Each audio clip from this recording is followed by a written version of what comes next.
Assalamualaikum warahmatullahi wabarakatuh. Alhamdulillah, alhamdulillahilladzi arsala rasulahu bil huda wa dinil haqq liyudhhirahu 'ala dini kullih wa kafa billahi shahida.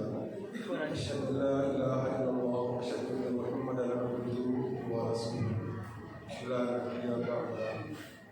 Pertama sekali mari kita mengucapkan puji dan syukur kepada Allah Subhanahu wa taala yang mana sampai saat ini pertengahan Ramadan kita masih diberikan limpahan yang makmur, nikmat kesehatan dan juga nikmat kekuatan sehingga kita masih bisa melaksanakan ibadah salat fardu isya berjamaah dan insyaallah akan dilaksanakan salat tarawih berjamaah di masjid ini. Kemudian salawat dan salam marilah kita sampaikan, kita peruntukkan untuk junjungan Nabi kita Nabi besar Muhammad sallallahu alaihi wasallam. Allahumma shalli ala Muhammad. Bapak-bapak, ibu-ibu, insana adik-adik aku jemaah Masjid Baitur Rahman, sebagai bahan informasi yang akan disampaikan dari pengurus, insyaallah besok siang asar itu akan kedatangan tamu Bapak Wakil Gubernur. Insyaallah besok siang asar mari kita bersama-sama di masjid itu untuk bertatap muka dengan beliau.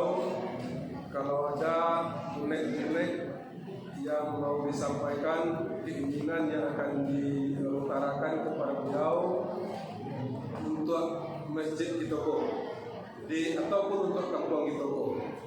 Jadi mari kita bersama-sama untuk hadir salat asar kita cukup berjamaah. Bagi bapak ibu yang biasa salat asar di tempat lain, mari untuk saat besok kita hadir bersama-sama di Masjid Baitur Rahman untuk berhenti tamu itu yang katanya insyaallah untuk Ramadan ini ko akan memberikan bantuan untuk masjid itu. Jadi untuk itu mari kita percayaan keseriusan itu dalam mengurus masjid dan berjemaah di masjid kita ini.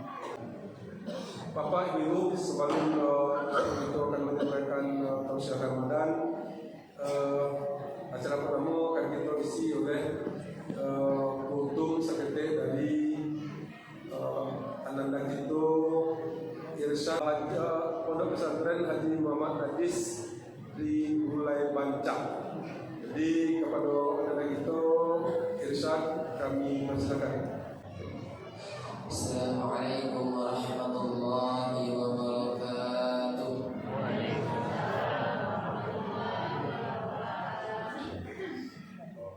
Alhamdulillah al-ghairi mithli hadha falyamalil 'amilun. Allahumma salli wa sallim wa barik ala sayyidina Muhammad miftahul bab rahmatillah wa ala alihi wa sahbihi wa man tabi'ahu bi ihsan ila yaumil qiyamah. Allahumma salli ala sayyidina Muhammad wa ala ali sayyidina Muhammad. Rabbi shrah li sadri wa yassir li amri wa hlul 'uqdatam min lisani yafqahu qawli. Yang kami hormati pengurus masjid, seterusnya para jemaah salat tarawih yang insyaallah calon-calon penghuni syurga. Amin amin ya rabbal alamin. Pada malam yang berbahagia ini kembali kita bersyukur kepada Allah dengan mengucapkan alhamdulillahirabbil alamin. Begitu banyak nikmat yang telah Allah berikan kepada kita, sehingga satu titik nikmat pun Allah berikan kepada kita tidak bisa kita hitung, kita bandingkan. Walaupun dedaunan kita jadikan kertas, ranting-ranting kita jadikan pena, air laut kita jadikan tinta, kering air laut kita jadikan tinta, tidak akan dapat menghitung nikmat yang telah Allah berikan kepada kita. Oleh karena itu dalam tafsir jalan lain yang dituliskan oleh Imam Jalaluddin Al-Mahali Wasyuyuti menerangkan bahwa nikmat adalah hutang yang harus dibayar kepada Allah dengan cara bersyukur kepada Allah, baik dengan cara ditasbihkan di hati, diucapkan dengan lisan, dan dikerjakan dengan perbuatan. La in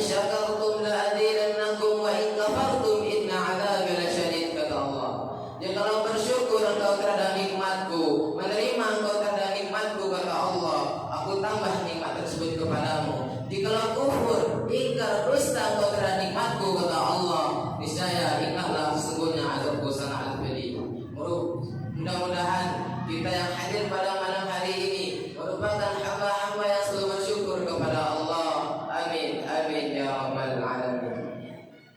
Selanjutnya salawat beriringan salam tidak lupa-lupanya kita haturkan kepada baginda Rasulullah sallallahu alaihi wasallam dengan mengucapkan Allahumma shalli ala sayyidina Muhammad wa ala ali sayyidina Muhammad. Ulat nasi bi yaumil qiyamah aktsaruhum alayya salatan, kata baginda Rasulullah. Umat hamba yang berhak mendapatkan pertolonganku, mendapat syafaatku di pada masyarakat kelak, kata Rasulullah, yakninya seseorang yang semasa hidupnya ketika mendengar namaku disebutkan berselawat mereka kepadaku, kata baginda Allahumma shalli ala sayyidina Muhammad wa ala ali sayyidina Muhammad. Jemaah salat tarawih yang dimuliakan oleh Allah Subhanahu wa taala. Suatu ketika di zaman Rasulullah sallallahu alaihi wasallam datang seorang sahabat kepada Rasulullah seraya bertanya, "Ya Rasulullah, ayyul amal ahabbu ila Allah?" Apa amalan yang paling dicintai oleh Allah, wahai Rasulullah, kata pemuda ini.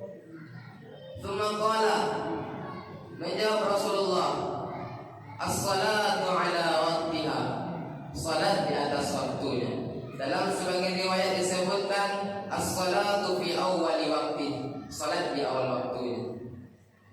Krisis kita, kecemasan kita pada hari ini yakni banyak orang Islam yang mengaku mukmin, mengaku dirinya sebagai mukmin, orang beriman, padahal mereka lebih mementingkan perkara dunianya dengan melalaikan bahkan meninggalkan salat.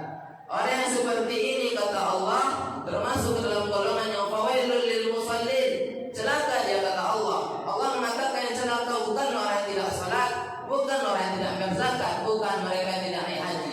Allah mengatakan celaka yakninya mereka yang mengaku beriman Islam tapi tidak mengerjakan salat bahkan melalaikannya. Alladzina hum an salatihim sahun, lalai mereka dalam mengerjakan salatnya. Alladzina hum yura'un, dia dalam mengerjakan salatnya dan mengerjakan ibadah kepada Allah.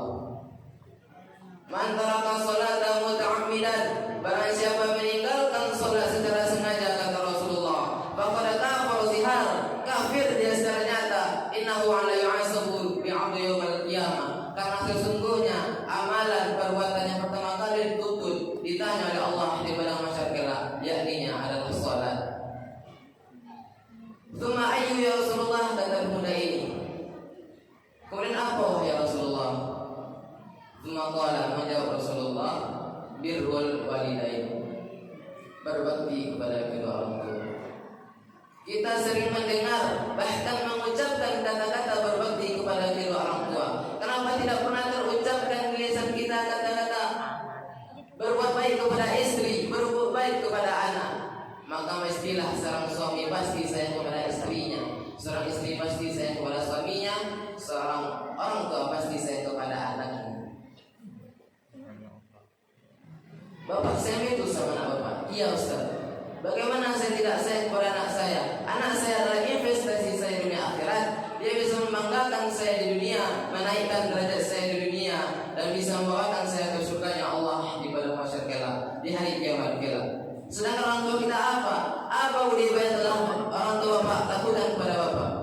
Ustaz, orang tua saya pernah mengandung saya 9 bulan 10 hari, pernah menyusui saya selama 2 tahun, pernah mendidik saya, mengajarkan saya cara berjalan. Pernah 35 tahun yang lalu. Sekarang apa? Cuma tinggal tuanya yang kita anggap hanya sebagai beban di keluarga kita. Padahal Allah wasiatkan kepada kita, Allah wajibkan kepada kita, wa qadara rabbuka alla ta'budu illa iyyah, kata Allah. Allah wajibkan kita, Allah tuntut kita hanya untuk beribadah, menyembah kepadanya, dan wabil walidaini ihsana, dan berbaktilah, sayangilah orang tuamu, kata Allah. Setelah perintah beribadah kepada Allah, langsung disambung dengan perintah menyayangi dan berbakti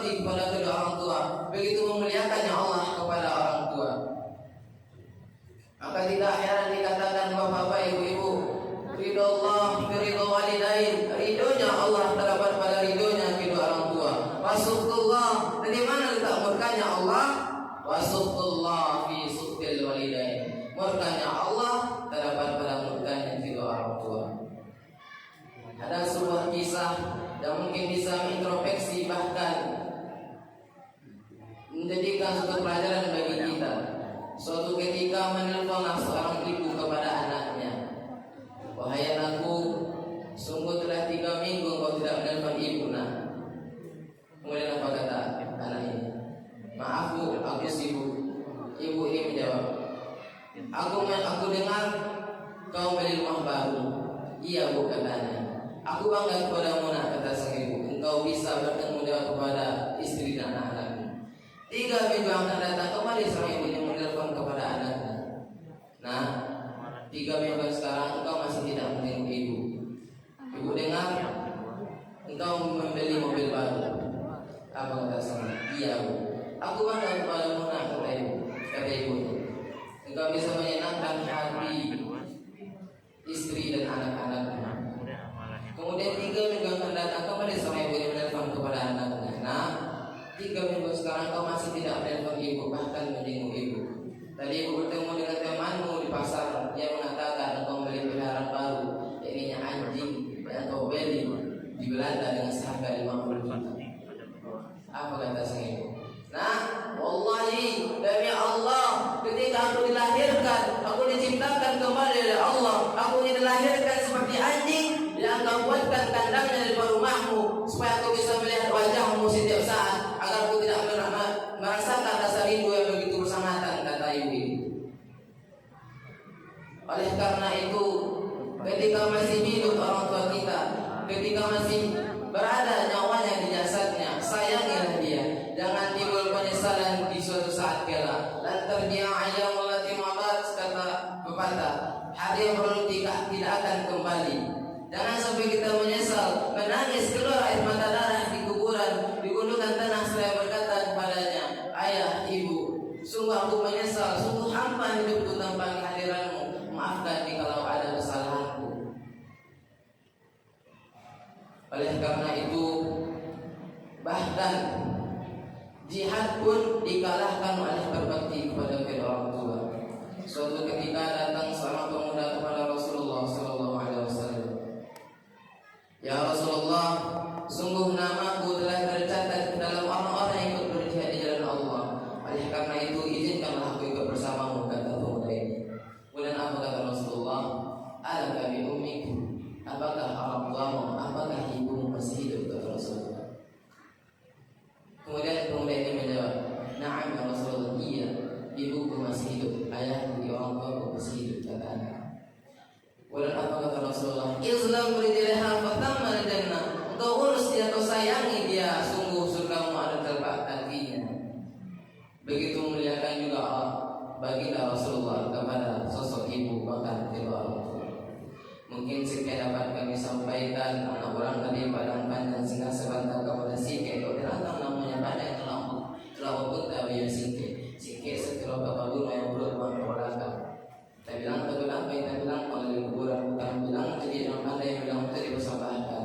Sitawa buat sarung kondisinya juga patah. Tapi hingga wabri maafun lagi maaf di kau saling. Wabillahi taufiq wal hidayah. Wassalamualaikum warahmatullahi wabarakatuh. Terima kasih dari Ustaz. Kemudian Bapak dan Ibu sebagai penceramah kita waktu itu ini Ustaz Syarifudin Iskandar S. Dan alhamdulillah beliau akhir di sini. Kepada Ustaz, Bapak Ibu terbaik kami silakan. Bismillahirrahmanirrahim. Assalamualaikum warahmatullahi wabarakatuh.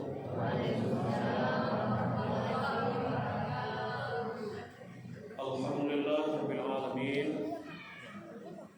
Wassalatu wassalamu ala asyrafil anbiya'i wal mursalin wa ala alihi wa sahbihi ajma'in. Asyhadu an la ilaha illallah wahdahu la syarika lah. Asyhadu anna Muhammadan abduhu wa rasuluh alladzi la nabiyya ba'da, amma ba'du. Yang kami hormati pengurus masjid Sayyidul Rahman, yang kita hormati bapak-bapak dan ibu-ibu, ingin kami dan ibu-ibu termasuk rekan kami yang mencatat, insyaallah kita semua dirahmati dan dimuliakan oleh Allah Subhanahu wa taala. Puji dan syukur kita persembahkan kepada Allah atas segala nikmat yang diberikan kepada kita. Lalu salawat dan salam buat arwah junjungan kita Nabi Muhammad sallallahu alaihi wasallam. Moga pada kita kemuncul ya. Apa-apa ibu-ibu yang berbahagia, kasih ulin. Judul ceramah kita malam ini adalah musuh yang ada dalam Al-Quran. Bapak Ibu, Allah jarang sekali menggunakan kata-kata musuh dalam Al-Quran. Ada beberapa kalimat musuh dalam Al-Quran.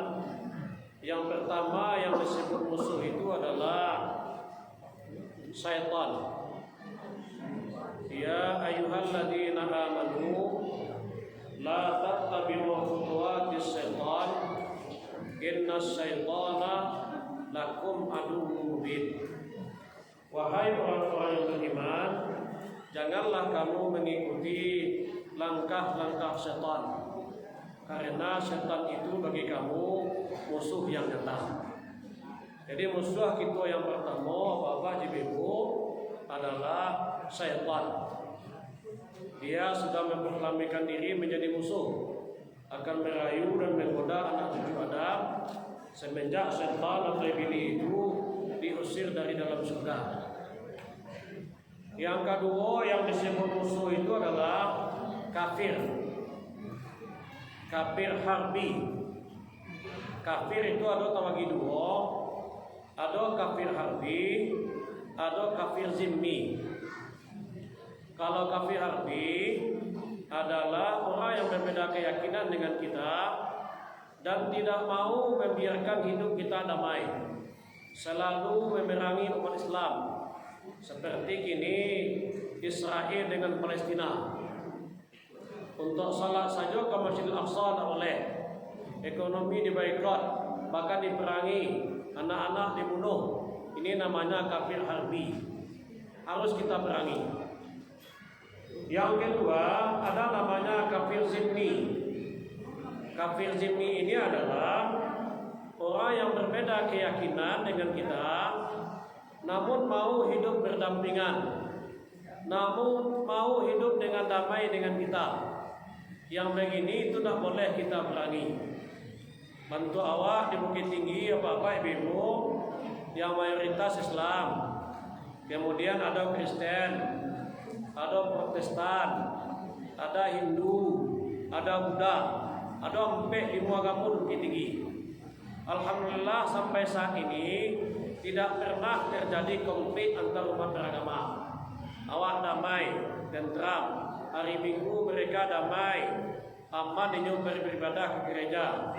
Begitu pun agama Buddha, aman dinyo beribadah ke vihara. Sebaliknya awak yang Muslim beribadah ke masjid, ke musala, itu juga aman. Kalau terjadi konflik antar umat beragama, apa-apa dirimu, kau bahaya. Tak salah saja orang apa, tapi KTP-nya Islam. Kalau agamanya yang dihina, itu muncul semangat jihadnya tuh, perangan. Ini bahaya. Kemudian yang ketiga, apa ibu? Siapa yang disebut musuh itu adalah dalam surat At-Taghabun ayat yang ke-12 ke-11 Allah katakan, ya ayyuhalladzina amanu inna min azwajikum wa auladikum aduwwan lakum fahdharuhum. Wahai orang-orang yang beriman, sebahagian dari istri-istrimu dan anak-anakmu menjadi musuh bagi kamu, maka berhati-hatilah kamu terhadap mereka. Jadi musuh anak ketiga siapa? Istri. Ibu dulu.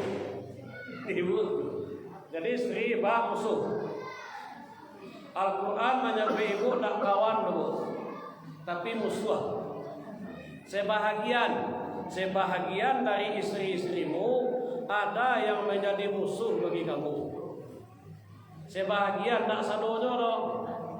Satiuk-tiuk godok boleh, tapi tak sado yang boleh godok. Bola boleh dong. Telur ayam boleh dong. Apakah itu godok? Tidak. Itu sebahagian. Ya, sebahagian dari istri itu ada yang menjadi musuh bagi kamu. Kenapa istri kok disebut musuh? Padahal sampai tidur jo suami, sasalimwi jo suami, tapi Al-Quran menyebut musuh. Apa-apa je bebo, semenjak dunia kota kambang, banyak kaum Adam, kaum laki-laki itu yang saling bunuh-membunuh karena perempuan. Anak Nabi Adam, si Kabil membunuh si Habil itu karena perempuan. Hukum nikah di zaman Nabi Adam adalah kawin silang. Karena Siti Hawa selalu melahirkan anak kembar. Tidak boleh menikah dengan saudara kembar, tapi dengan kawin silang. Yang laki-laki yang pertama itu menikahi perempuan yang nomor 2. Laki-laki yang nomor 2 itu menikahi perempuan yang pertama. Si Kabil tak terima karena saudara yang sekembar dia itu cantik. Maka kata Allah, hendaklah kedua putra Nabi Adam ini berkorban. Siapa diterima korbannya, itulah nanti yang berhak menikahi Iklimah. Ternyata yang diterima korbannya si Habil, korban si Kabil ditolak. Tapi akhirnya nyawa melayang. Kenapa mau saling membunuh? Itu karena perempuan. Yang baru-baru itulah kasusnya si Ambo. Diawali dengan kecemburuan, akhirnya senapan melayang, pistol ditembakkan, juga karena perempuan.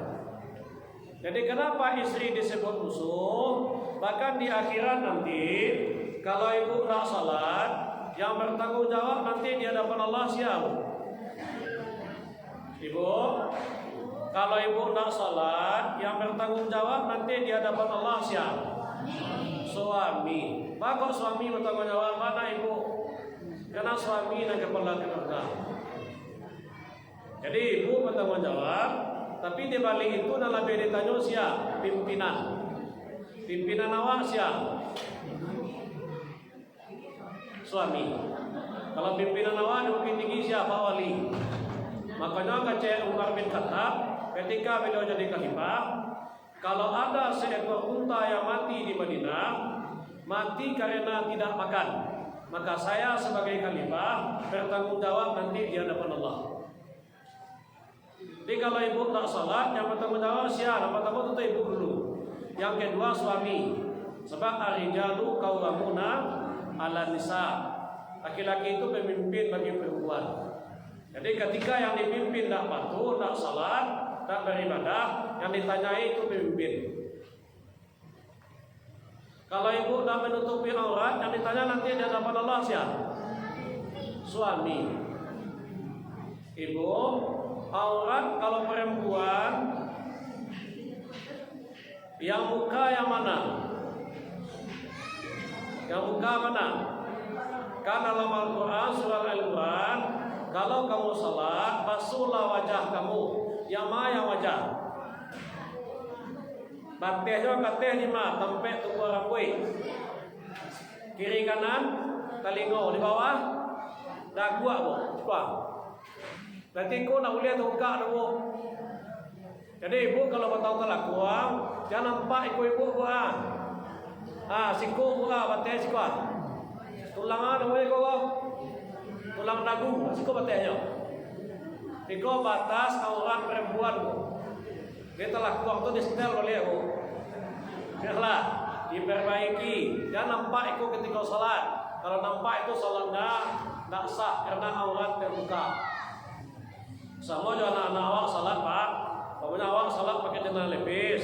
Celana lepis ini kan banyak loh modelnya pak. Ada no bolong-bolong. Bolong-bolong itu baru tuh.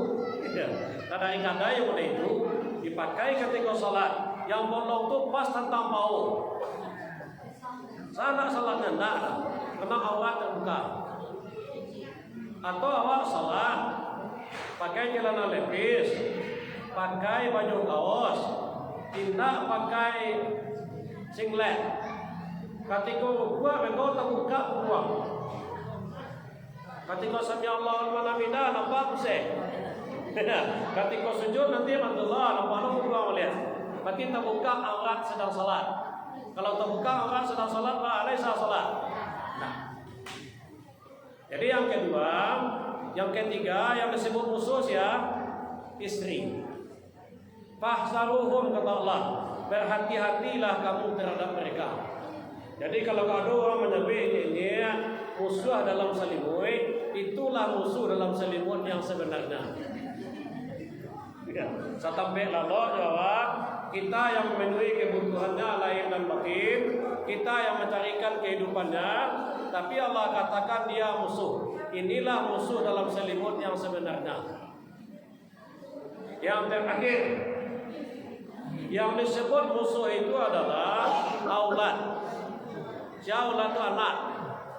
Inna min azwajikum, surat At-Taghabun ayat 11. Silakan Bapak Ibu lihat di rumah. Surat At-Taghabun ayat 11 dan 12. Yang kedua adalah aulad. Siapa anak?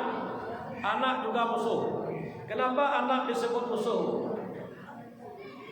Padahal semua kebutuhan anak itu kita yang memenuhi. Sejak istri mulai hamil, dipenuhi kebutuhannya, nafkahnya, gizinya, biaya sekolahnya, pendidikannya, saya memenuhi. Pada hakikatnya itu suami, tapi istri boleh membantu.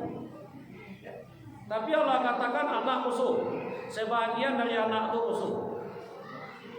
Apa-apa Ibu, di zaman kini apa Ibu, ngeri awak kalau melihat berita. Ada nak di zaman kini orang tua yang tidak diakui oleh anak. Awak kadang-kadang dari ketek disekolahkan, lah hebat inyo, kurang gaet dan tinggal di kampung 62, mukuku lama ngabui, berjalan tidak tapik lain, datang berkunjung ke tapi anak dan diakui oleh anak. Siapa itu udah tahu ada. Padahal tahu itu orang gaetnya dari kampung. Pokok nak diakui nyo, kerana nyo lah hebat, nyo lah sampiang, orang gaet tinggal dari kampung. Bukankah itu namanya musuh? Bahkan ada orang tua yang diusir oleh anak. Kita yang bikin rumah berdua dengan istri, lah kadang anak usianya di rumah. Lalu di pondok undur kayak ini. Bahkan ada orang tua yang dipenjara oleh anak. Sebabnya apa? Pak Ibu mencuri mangga. Pulang dari Awi. Pokoknya mangga anak di sebelah lain nampak sedang berbuah, tak masak, diambil awak, curang gaya. Beko dia anak, ditanya-tanya ma mangga awak, ama ambil. Beko dikaduan ke polisi pasal pencurian, ditahan orang gaya sidang, karena hukuman 3 tahun. Yang mengaduan siapa? Anak. Pasalnya pasal pencurian. Mangga. Itu sampai di sidang di pengadilan. Ya, bahkan ada malahan orang tua yang dibunuh oleh anak. Musuh kita saja Bapak Ibu, tak bertemu sapa jawab, lah musuh kebuyutan jawab, mungkinlah sekian tahun tak bertemu sapa, belum tentu lagi mau membunuh kita. Tapi anak ini dibunuhnya orang tua. Bukankah itu namanya musuh? Maka Allah katakan fahsaruhum, berhati-hatilah kamu terhadap mereka. Karena sebahagian dari anak itu adalah musuh. Itulah makanya ada legenda Malin Kunang di Tanah Minang, Sampuraga di Tanah Batak. Apa itu legenda anak-anak durhaka? Kalau yang Malin Kunang itu tak mengakui ibunya, nyolah hebat, tak punya kapal tanker. Ibu orang gaya di kampung tak diakuinya. Ibu hati orang gaya. Legendanya dia menjadi batu. Jadi apa-apa dan ibu, ketika orang tua sudah mendidik anak dengan baik, mengajari anak dengan baik, apakah nanti kita masih disalahkan di hadapan Allah? Insya Allah tidak. Seperti halnya Nabi Adam. Ayahnya siapa? Nabi Adam. Yang anaknya membunuhnya. Dan dibunuhnya dia saudara kandungnya lain. Si Kabil dibunuhnya si Abil. Padahal ayahnya Nabi. Salahkah nanti Nabi Adam di hadapan Allah? Insya Allah tidak. Karena Nabi Adam lah optimal dalam mendidik anak. Begitu pula dengan Nabi Nuh. Ketika terjadi kiamat besar di zaman Nabi Nuh, selama 40 hari 40 malam hujan tak ada henti-hentinya, selalu turun. Allah perintahkan kepada bumi untuk tidak menelan air hujan, maka terjadilah kiamat besar. Air mulai naik ke atas. Nabi Nuh sebelumnya sudah diperintahkan oleh Allah untuk membuat kapal di atas gunung. Banyak yang mentertawakan, banyak yang menggalakkan, bahkan tak sedikit yang mengatakan Nabi Nuh lagi lo. Saking sakit hatinya tu apa-apa ibu, mohon maaf. Kalau tersasak sakit parinya pagi-pagi, itu nyon buang hajat itu nak ke WC tu. Pinanya je jauh ki bah. Ini kapal Nabi Nuh itu sampai penuh. Selalunya orang mengajian kilo. Di mana yang mereka kapal? Belum lagi kalau ia tak penuh. Allah bagi anda apa itu? Lakapan Nuh itu lain di Mamnia. Dua nak jatuh suang ke dalam. Sedang pemandu jatuh. Ketika itu sedang menyambut penyakit gatal-gatal, penyakit kulit. Lah kamari bau be tak sembuh-sembuh. Namun dengan izin Allah, begitu dia keluar dari kolam Mamnia itu, tiba di rumah mandi, alhamdulillah dengan izin Allah sembuh kembali. Disampaikan ke kawan-kawannya, kalau ingin saya balik ambil air keteh. Di Malaysia balik apa-apa je ibu. Di mana kata-kata dibagi ke situ. Akhirnya bersihlah kapal Nabi Nuh kembali. Datanglah kiamat besar. Maka semua orang-orang yang beriman naik ke atas kapal, kecuali istri dan anak. Istri kena ingkar karena Nabi Nuh, beliau juga digulung oleh ombak besar. Istrinya yang pertama digulung. Yang kedua anak. Ketika anaknya berenang, Nabi Nuh nampak di beliau anak Amor. Apa kata Nabi Nuh dari atas kapal? Wahai anakku Kan'an, naiklah ke atas kapal ayah. Sembahlah Allah. Nah, sembahlah Allah, naiklah ke atas kapal ayah. Wahai anak, wahai ayah, saya tidak akan menyembah Tuhan yang ayah sembah. Karena saya punya Tuhan sendiri. Dan saya juga tidak akan mau naik ke atas kapal ayah. Kalau hujan dari beko naik ayah aku bisa berenang. Kamu naik bisa ke puncak gunung, bisa naik ke batang kayu. Baru saja selesai mengecek seperti itu apa ibu? Tibalah ombak besar, digulungnya putra Nabi Nuh yang bernama Kan'an. Salahkah Nabi Nuh nanti di hadapan Allah? Tidak, karena beliau sudah optimal dalam mendidik anak. Fa'iza azamta fatawakkal Allah. Kalau kamu telah berusaha, maka serahkanlah semuanya kepada Allah. Inilah kata Allah. Jadi Bapak dan Ibu, jadi musuh dalam selimut yang kedua apa adalah anak. Bahkan nanti di akhirat, kalau anak tak salat ketika di dunia, yang bertanggung jawab di akhirat nanti siapa? Anak awak ada bertiga bu, badu orang tak salat dong. Yang bertanggung jawab di hadapan Allah nanti siapa? Orang tua. Yang lebih baik siapa? Suami. Pak suami, karena suami nak kepala keluarga. Kalau apa tak salat, ibu lain salat. Kita nyo ibu nanti di hadapan Allah. Tidak. Karena ibu bukan kepala keluarga.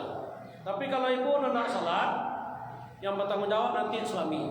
Sudahlah dosa awak akan ditanggung, tambahlah dosa istri ini. Makanya ibu musuh dalam selimut.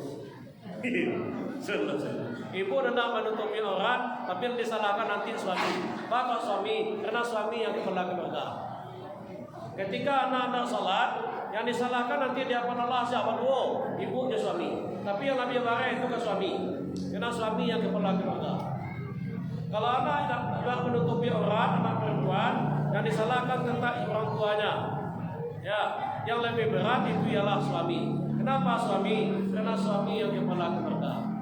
Maka kata Allah, wa in ta'fu wa tasfahu wa taghfiru. Jika kamu memaafkan mereka, kemudian kamu jalin silaturahmi dengan mereka, kamu memaafkan mereka, maka sesungguhnya Allah Maha Pengampun lagi Maha Penyayang. Bapak-bapak dan ibu-ibu jamaah yang berbahagia, inilah 4 kalimat musuh yang ada dalam Al-Qur'anul Karim.